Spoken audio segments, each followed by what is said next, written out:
Nervous system dysregulation is pretty rampant these days. The brain or the nervous system, specifically the autonomic nervous system, is typically locked in a certain pattern. That pattern can be more fight or flight, or that pattern can be more of a freeze mode. And so, what our autonomic nervous system is designed to be responsive. And in order for it to be responsive, we have to have the interplay of both parts of the autonomic nervous system. We've got the parasympathetic branch of the autonomic nervous system, which controls our body's ability to rest, to digest, to relax, to repair our tissues. And then we have the sympathetic aspect of the nervous system, which is more of our fight or flight, survival, get up and go. There's a threat that needs to be addressed. We address the threat or we escape from it, and then we go back into this homeostatic balance. Both parts of the nervous system are important, and there has to be this beautiful interplay between the two of them. Otherwise, we can't adapt. We can't heal and we can't adapt. So why is our nervous system so dysregulated these days? Well, certainly there are, many issues at play, right? This is a complex thing. It's not just one thing. We have childhood traumas or just traumas in general. We have just, I think, massively more stress these days that are on ourselves from even the fact that we can know what's happening around the world at any time. So a tragedy anywhere in the world can be presented to us, and it can put our body and our brain into a state that does not feel like a balanced nervous system state. Another problem is that we, at least through the lens of what I teach, is that we're divorced from key signals that help the nervous system to self-regulate. So we're indoors, we're not around natural light. When we're indoors, we're also around oftentimes a lot of non-native EMFs or wireless radiation. That is a very stressful signal for the body. We're not connected to the earth, and the lighting that we're under flickers. And while we can't perceive that flickering light, it actually is a way that LEDs save energy by turning on and off about 100 or so cycles per second. And so imagine if we could actually perceive that in real time, which our nervous system can. While our eyes can't, our nervous system can. An example would be if you were under a strobe lit club. Like basically you're in a club and the strobe lighting is just going like this all day. I think my body would also be in a state of nervous system dysregulation if that was the case, right? So, I mean, I can imagine, I can feel that. It feels gross to me. There's this visceral, like dread in my body. And so what are three underrated things or signals that we can give the body and the nervous system to help bring it back into regulation and back into balance? And this isn't to say that you need to do only these. I love other nervous system therapies, nervous system supports. I think there's many, many ways out there that can be supported. But I think it's very underrated that if the brain doesn't know the time of day, the body is in chaos. It's just that chaos can be felt all the way to the cellular level, where the mitochondria aren't making adequate energy, where the DNA doesn't know when to express different genes or make different proteins. The brain doesn't know whether it's time to rev up energy versus time to repair. And so what a very, very simple thing we can do to start our day is to go outside, block that artificial light before sunrise, and go outside in the morning. When you go outside in the morning, you're signaling the start of the day. And then the rest of the timing of the day can really happen much more in alignment with a circadian rhythm than had you not started your day like that. And it can be simple. I love the accumulation within the first hour or so of the sun rising. I love the accumulation of, let's say, and we can even go an hour and a half, 2 hours, right? Within that time window, I used to be way more, as a clinician, way more particular. Like, you must go out now, you must go out here. And then, you got to get out every sunrise. And then I had you lovely people in places like way northern Canada and Greenland and Iceland say, wait, the sun right now is rising at 3 o'clock in the morning. Like, it was middle of summer, right? Sun's rising at 3 o'clock in the morning. You want me to get out at sunrise? It's like, no. And so it turns out that the human body is way more intelligent than that. And that if we can consistently give it the signal of morning light and an increase in the brightness as the sun gets higher in the sky, and an increase in the intensity of blue light coming from the sun as that sun rises higher in the sky, the brain can sync up beautifully.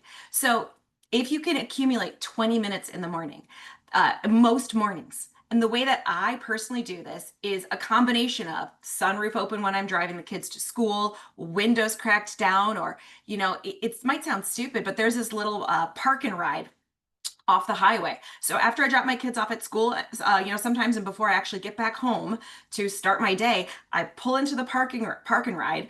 I find a parking spot where I can roll my window down and and I can face out east. And I can have the sun's rays come up and hit me and just allow my brain to sense that that is rising higher in the sky and syncing my circadian rhythm. I will try to schedule in a morning walk, or if I have to do some work. So, for example, if I need to write a post, I can do that on my cell phone outside. And so I try to find ways in which I can work outside, especially in the morning whenever possible. But that morning light signal is essential. It is an anchor point by which your brain can say, oh, okay, I know what time of day it is. Now I can organize all my tasks around it, which has a very balancing and regulating effect to the nervous system. Secondarily, if you are outside, ground your feet, touch a branch, touch a tree, be earthed, be grounded. And that's because when we earth and we ground, we discharge this noise and this static that builds up in our body. And certainly, yes, that static could be felt like electricity, like a static electricity, right? But what I really mean is our body is this water antenna. And as a water antenna, it is picking up all sorts of frequency information in an attempt to sense what's happening in the environment beyond our physical senses and then adapt accordingly. And so if unfortunately indoors, it's wireless radiation. It's everywhere. It's everywhere. And so our brain is less able and our body is less able to connect to key regulating signals. And when we go outside and we earth our feet or we touch that tree or touch those branches or that bush, we allow that noise, that static to leave the body and for us to connect more strongly to key signals. Certainly when we're outside, one of those signals is the changing light coming from the sun. But a second and very important signal for the autonomic nervous system is a stronger connection to the Schumann resonance and its harmonics. The Schumann resonance is essentially a resonance or an inaudible sound that is always present that due to lightning strikes on the earth. So with lightning strikes, you get this discharge of energy into the earth that we certainly can pick up through grounding. But at the same time, it creates this inaudible sound that bounces off the surface of the earth, then to the ionosphere and back and forth at a rate of about 7.83 times per second, or about 8 cycles per second, which is also called hertz. Now, that is what's called the fundamental Schumann resonance harmonic, but there's additional harmonics of it. So essentially a doubling, if you will, of it. And all of these Schumann harmonics help to organize our brainwave pattern. So if you look at that 8 hertz cycle, that 8 hertz cycle is I mean, not coincidentally, I don't think, is what our brainwave, where our brainwave state is at when it's at the cusp of like alpha, when we're in our alpha brainwaves. So meaning we're designed to be in this. Alpha's calm, alpha's creative. So we're designed to be in this calm, creative state a majority of the time. And then should a stressor appear, should something life-threatening happen, should I have to fight or flee, I'm able to bounce in to this high beta, this more intense hyper-aroused state for my survival purposes, and then return back into this alpha state. And unfortunately, these days, a majority of people are found in what's called high beta, right? These beta brain waves that are between about, 20 to 40 hertz. Very, very, very, a very, very high rate compared to the 8 cycles per second that we would get with alpha. And so that's been associated with things like significant stress, anxiety, paranoia, like I said, hyper arousal, and just being on edge, feeling like there's always a threat that's around the corner.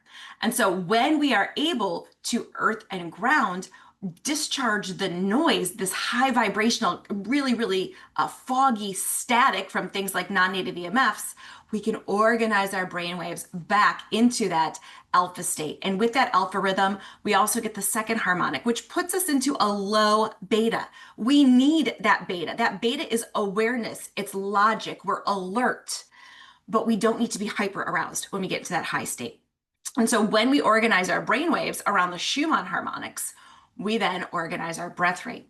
When we organize our breath rate, we organize our heart rate rhythm. We organize the flow of cerebrospinal fluid. And all of these are signals that when they are coordinated in a rhythmic fashion, they are signals that the body is safe. And when the body is safe, the nervous system can start to regulate and rebalance itself. And that can be reflected in things like heart rate variability. The final signal that I love to give my body, and these are things that I do in the morning.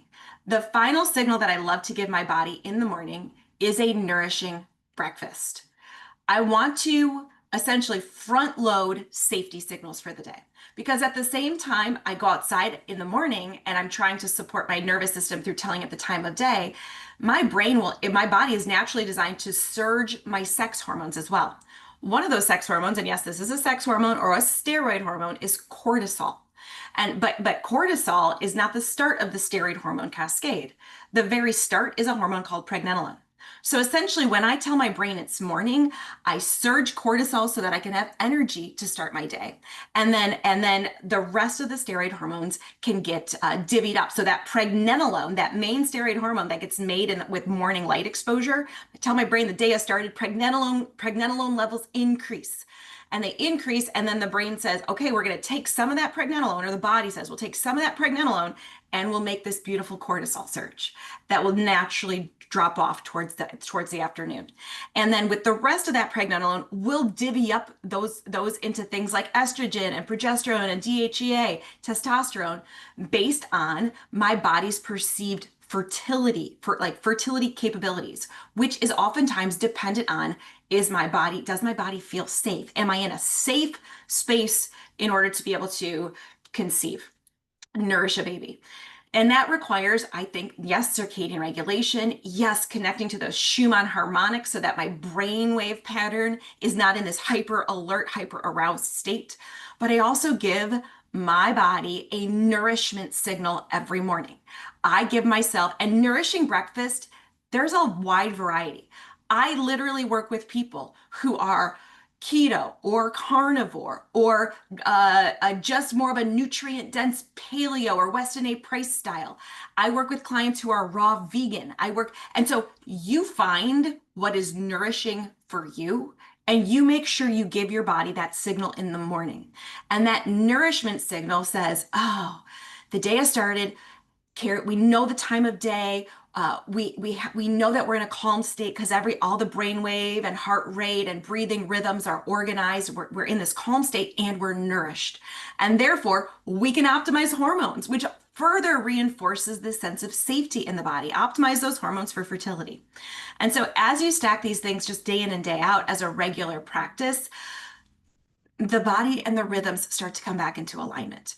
Yes, we may need somatic experiencing. Yes, I've had clients do things like neurofeedback and have massive benefits and other nervous system modalities. So again, there may be other things that we want to bring in to our nervous system support, but these are three very powerful, underrated ways in which I have seen the nervous system be supported and regulated that provide a very profound impact on how someone feels throughout the course of their healing journey.